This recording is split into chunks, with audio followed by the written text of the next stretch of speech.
Friends, आज हम study करेंगे NCERT first flight class 10th और उसका चैप्टर नंबर 5 जिसका नाम है ग्लिम्पसेस ऑफ इंडिया।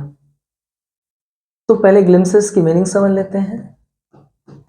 झलकें, भारत की कुछ झलकें इसमें देखने को मिलेंगी और कुछ क्या, एक तो गोवा का मिलेगा, दूसरा कुर्ग है और तीसरा असम है। हम एक एक करके स्टडी करेंगे और अब इसमें क्वेश्चन है कि इसको हम क्यों पढ़ते हैं। तो पहला है कि what images of people and places come to your mind when you think of your country. तो जब अपनी कंट्री के बारे में सोचते हैं तो किस तरह के लोग, कैसे प्लेसेस आपके माइंड में आते हैं।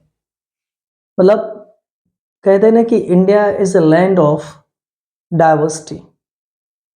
अब वो एक अलग बात है कि यूनिटी इन डाइवर्सिटी है, लेकिन डाइवर्सिटी तो है, बहुत ही ज़्यादा different different climate, different different religion, different different languages सब देखने को मिलते हैं। डिफरेंट डिफरेंट उनके अपने अपने फेस्टिवल्स हैं।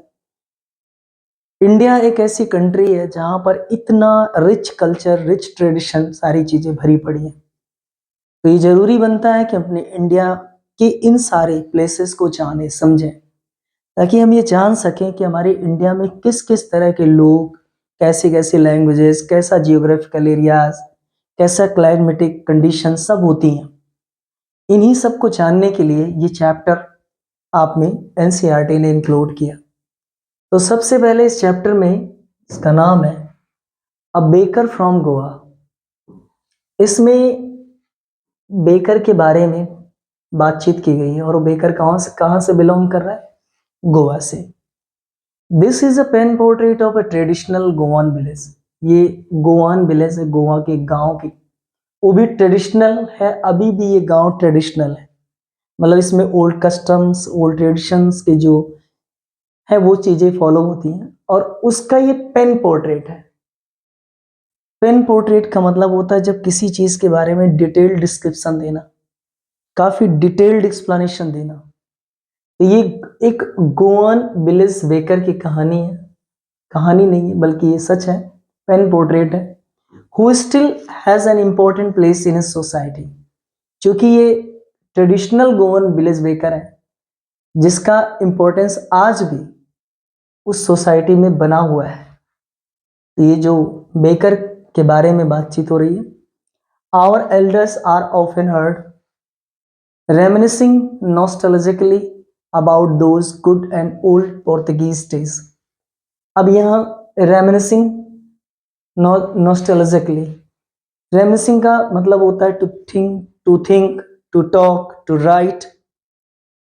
क्या, जो पास्ट में कुछ हैप्पी डेज होते हैं, जैसे thinking fondly of the past. Fond means शौकवश, मतलब देखिए अगर आप, तो ये पास्ट के बारे में बहुत शौक से सोचते हैं। तो जो हमारे एल्डर्स हैं अक्सर सुने जाते हैं इसी के द्वारा कि ये अपने पुराने दिनों को, कब के दिनों को याद कर रहे हैं, गुड ओल्ड पोर्तुगीज डेज। अब ये जो पोर्तुगीज डेज थे, जब पुर्तगाल के लोग आए तो उस दिन को कह रहे हैं कि गुड, और चूंकि पास्ट की बात है तो ओल्ड पोर्तुगीज डेज के बारे में अक्सर बातचीत करते हुए सुने जाते हैं, याद करते हुए सुने जाते हैं। The Portuguese and their famous loaves. अब इनके बारे में भी बात होती है, उनके फेमस लोब्स के बारे में बात होती है। लोब्स किसके हैं, ब्रेड के हैं। लोफ का प्लूरल लोब्स होता है। दियर फेमस लोब्स ऑफ ब्रेड, उनके बारे में बातचीत करते हुए सुने जाते हैं। पोर्तुगीज डेज के बारे में बातचीत करते हुए सुने जाते हैं। Those eaters of lobes might have vanished.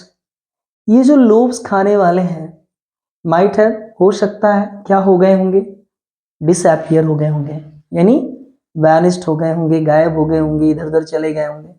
But the makers are still there. लेकिन जो लोब को बनाने वाले लोग हैं अभी भी वहां पर है, यानी ब्रेड बनाने का सिलसिला अभी भी कंटिन्यू है। We still have amongst us the mixers. जो मिक्सर होते हैं अभी हमारे बीच मिक्सर्स हैं।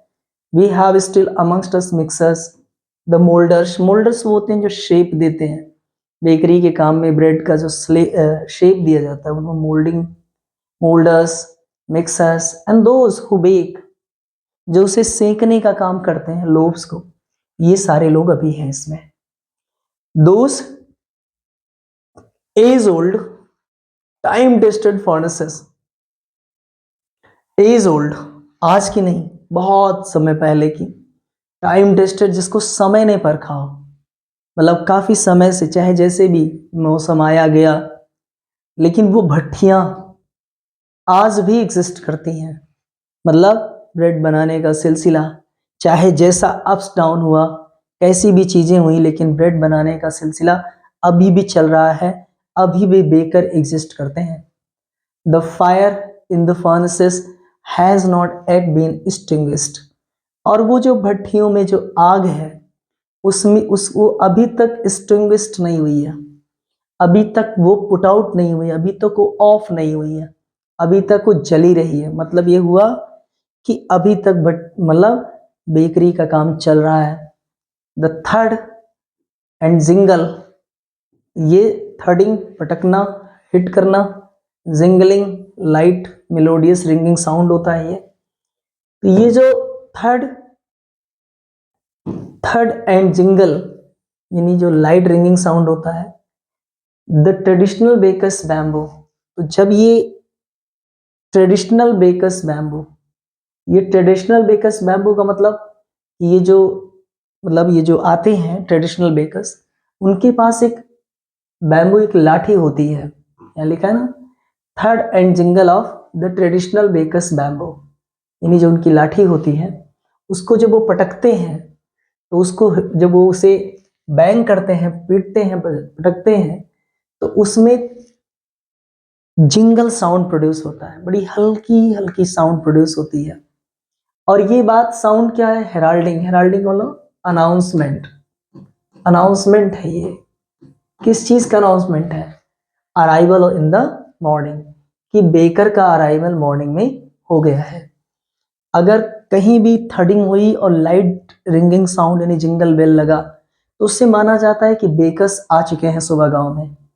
कैन स्टिल बी हर्ड, अभी भी ये साउंड सुने जा सकते हैं।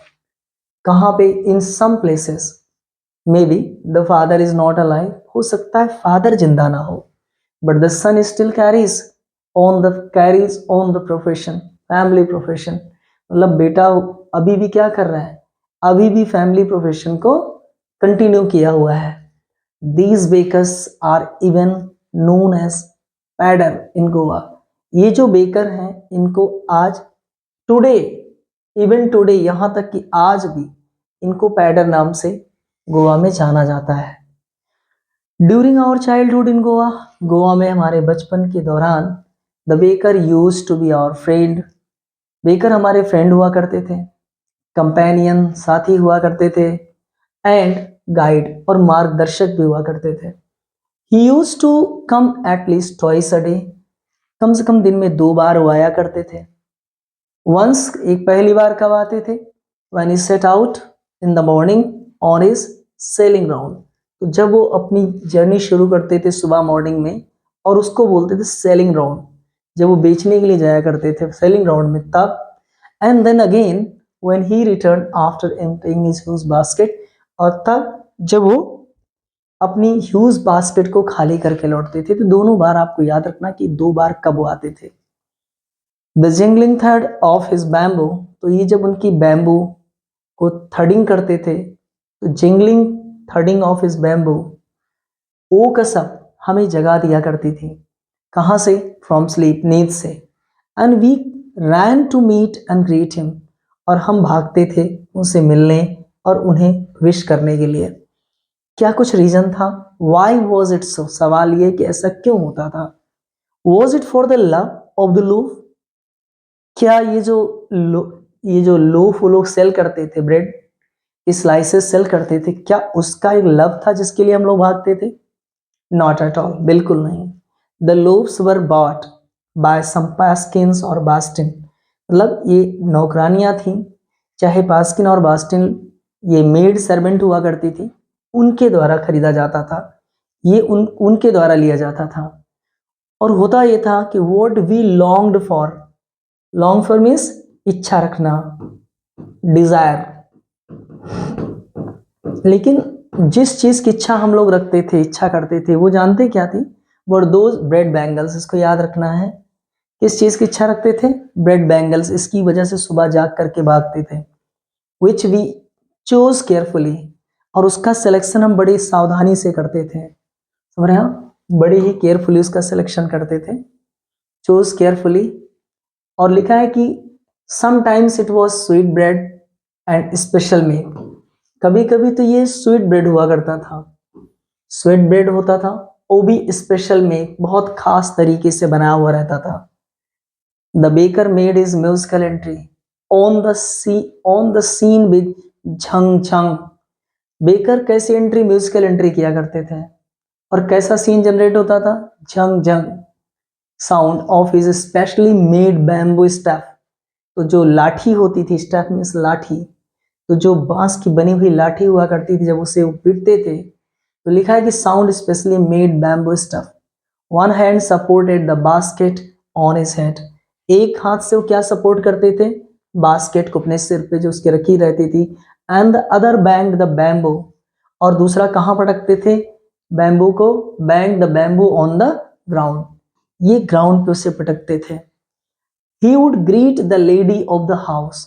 अब देखिए, ये लेडी ऑफ द हाउस, जो घर की लेडी हुआ करती, उनको ये विश करते थे, ग्रीट करते थे with good morning, and then place his basket on the vertical bamboo. Vertical bamboo, इसके ऊपर ला करके वो प्लेस कर देते थे। We kids would be pushed aside. हम जो बच्चे हुआ करते थे उनको push aside with mild rebuke and, तो हल्का फुल्का ऐसे झटका देके, लाइट मतलब हल्की फुल्की डांट के साथ हम लोगों को पुश कर दिया जाता था। और क्या होता था कि loaves would be delivered to the servant, और लोव्स नौकर को डिलीवर कर दिया जाता था। But we would not give up, लेकिन हम लोग गिव अप नहीं करते थे, किसी चीज को छोड़ते नहीं थे, गिव अप नहीं करते थे, त्यागते नहीं थे, इतना जल्दी गिव अप नहीं करते थे, सरेंडर नहीं करते थे। We would climb a bench, हम लोग एक बेंच पे चढ़ जाते थे, या पैरापेट पे चढ़ जाते थे। पैरापेट होता है रेलिंग, जो कॉरिडोर में या बरांडा में रेलिंग्स होती थी, उस पर चढ़ जाते थे। And peep into, peep means होता है झांकना, और झांकते थे कहाँ पे? इनटू द बास्केट, टोकरी में। समहाउ, जैसे भी कर लिया करते थे, झांकते थे। I can still recall the typical, I can still recall, अभी भी मैं याद कर सकता हूँ क्या?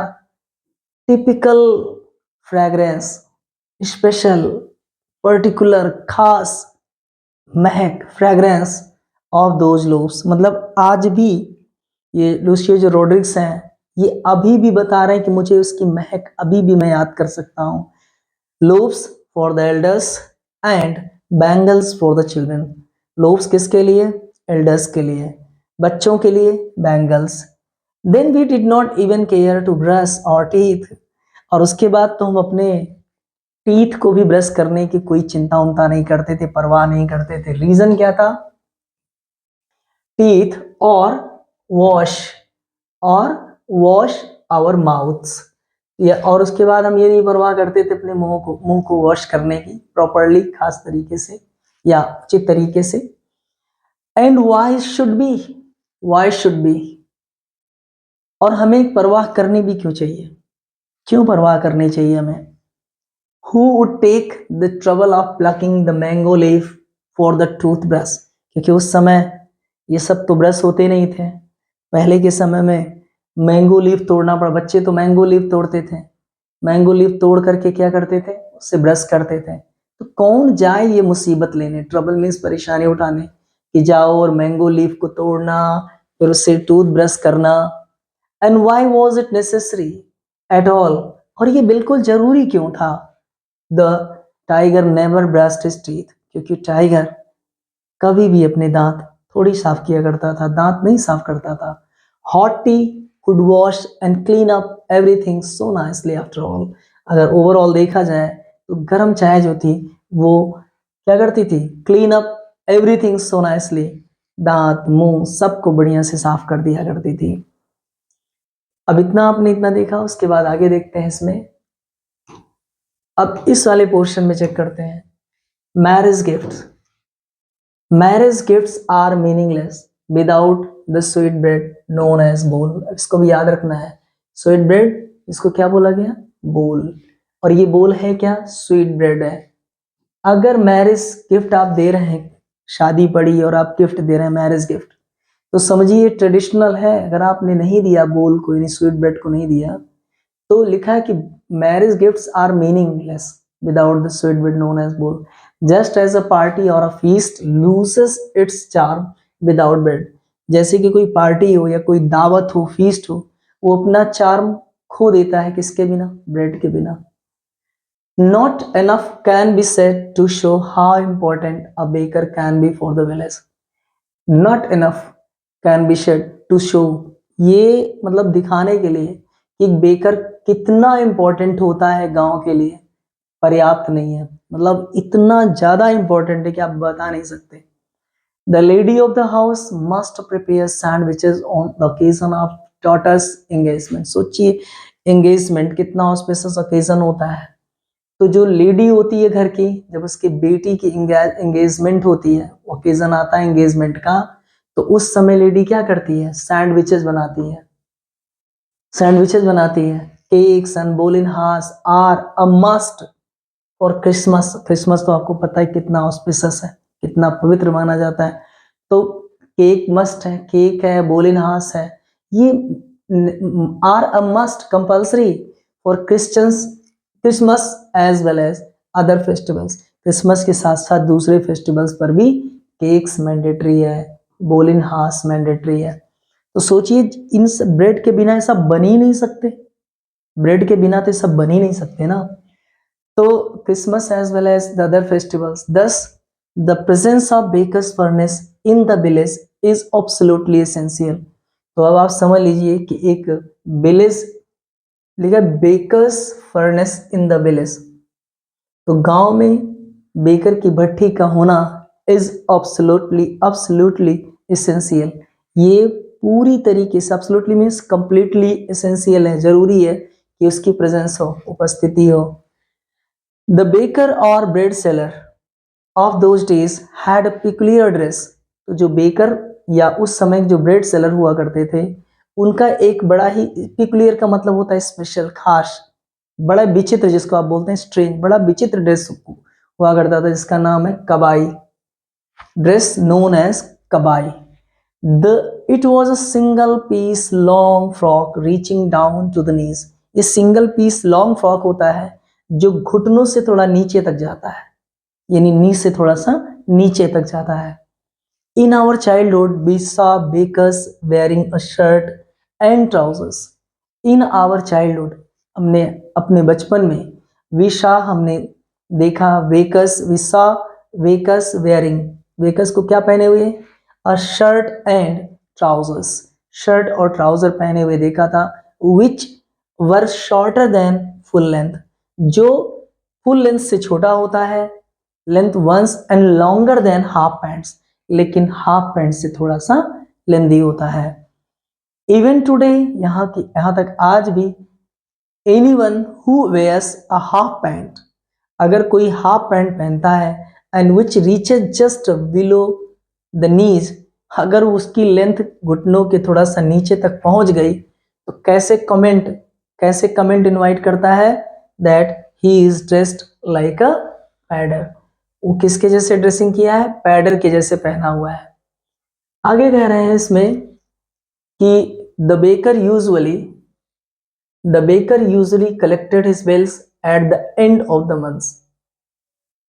तो the baker usually collected his bills, तो जो उनका रिकॉर्ड होता है डेबिट क्रेडिट का, जो उनका बिजनेस ट्रांजैक्शन का, उसको कहाँ पर वो कहाँ पे कलेक्ट करते थे, कहाँ पे द बेकर्स कलेक्टेड इकट्ठा करते थे, at the end of the month. Monthly accounts used to be recorded on some wall in pencil. तो उसे क्या करते थे कि किसी दीवार पे वो पेंसिल से उसे लिख दिया करते, किसी दीवार पे वो पेंसिल से मेंशन करते थे अकाउंट्स वगैरह, मतलब कोई से हटाता भी नहीं था, इतनी सिंसियरिटी ऑनेस्टी उस समय में थी, तो लिख करके चले जाते थे तो ऐसे बना रहता था। Baking was indeed a profitable profession in the old days. उन दिनों में बेकिंग एक प्रॉफिटेबल प्रोफेशन था। अब कैसे इसको प्रूव करेंगे? The baker and his family never starve, क्योंकि कभी भी भूखमरी पे नहीं थे लोग, मतलब कभी भूख मरने की स्थिति नहीं रहती थी, कभी भूखे नहीं रहते थे।